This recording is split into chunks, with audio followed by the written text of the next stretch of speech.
ভেনেজুয়েলার সঙ্গে সামরিক উত্তেজনার মধ্যে পানামায় একটি যৌথ প্রশিক্ষণ মহড়া পরিচালনা করেছে মার্কিন যুক্তরাষ্ট্র।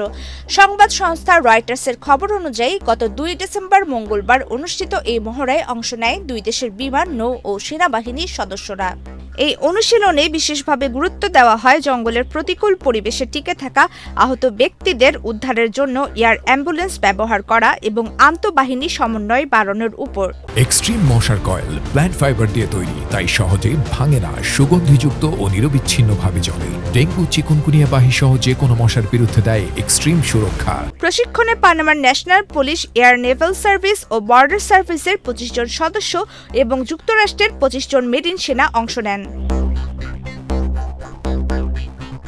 মার্কিন ক্যাপ্টেন নেলসন মার্চান্ট জানান, পানামার জঙ্গলের চরিত্র মার্কিন জঙ্গল পরিবেশের থেকে ভিন্ন হওয়ায় স্থানীয় প্রশিক্ষকরাই এই মহড়ার নেতৃত্ব দিচ্ছেন।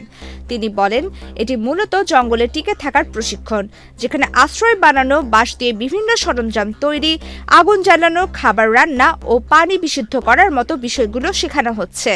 তবে সাম্প্রতিক যুক্তরাষ্ট্র ভেনেজুয়েলার উত্তেজনার সঙ্গে এই মহড়ার সম্পর্ক আছে কিনা এমন সম্ভাবনা তিনি স্পষ্টভাবে নাকচ করেন।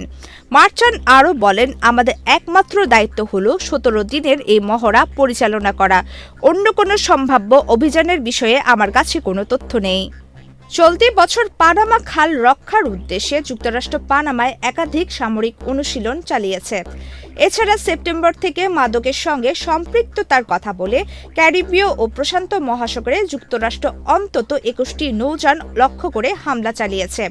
এতে 83 জন নিহত হয়েছেন, যা ভেনেজুয়েলার প্রেসিডেন্ট নিকোলাস মাদুরোর সরকারের বিরুদ্ধে মার্কিন সামরিক চাপ বৃদ্ধির অংশ হিসেবে দেখা হচ্ছে। প্রমিতি কিবরিয়া ইসলাম, বাংলাদেশ প্রতিদিন।